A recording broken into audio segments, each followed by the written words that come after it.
बिस्मिल्लाहिर्रहमानिर्रहीम मज़लूमनि जो सॼो अज़हर गो पाक दोस्तो जीअं त आउं हींअर मौजूदु आहियां कंबर खां तक़रीबन 50 किलोमीटरनि जे फ़ासिले ते ऐं मेहर खां तक़रीबन 10 किलोमीटरनि जे फ़ासिले ते जेको शहर आहे थड़ी मोहब्बत जो ही मिस्कीन रहासी आहे। ही तमामु ग़रीब आहे। ही पंहिंजो जेको पाणी जेको आहे सो ॿाहिरां भरे करे ही पाणी खपाईंदो आहे। सो दोस्तो हिन जे घर में नलके जी तमामु घणी सख़्तु ज़रूरत हुई। हिन मिस्किन खे काफ़ी सालनि खां वठी हिन जे घर में को बि पाणी जो को सिस्टम न हो। ही ॿियनि घरनि मां ही पाणी भरे ईंदो आहे।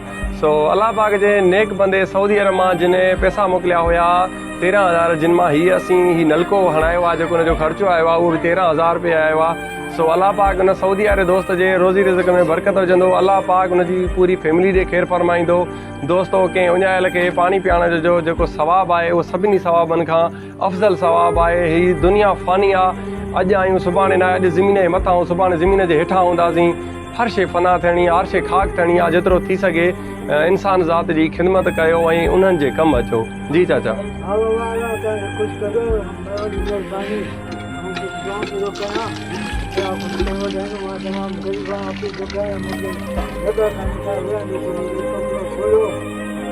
अलाह पाक उनखे ख़ुशि कंदो आहे। जिन मूंखे नलको ॾिनो आहे, जिन मूंखे महिरबानी कया, अलाह उनखे वॾाईंदो आहे। तमामु ग़रीब मिस्किन आहियां।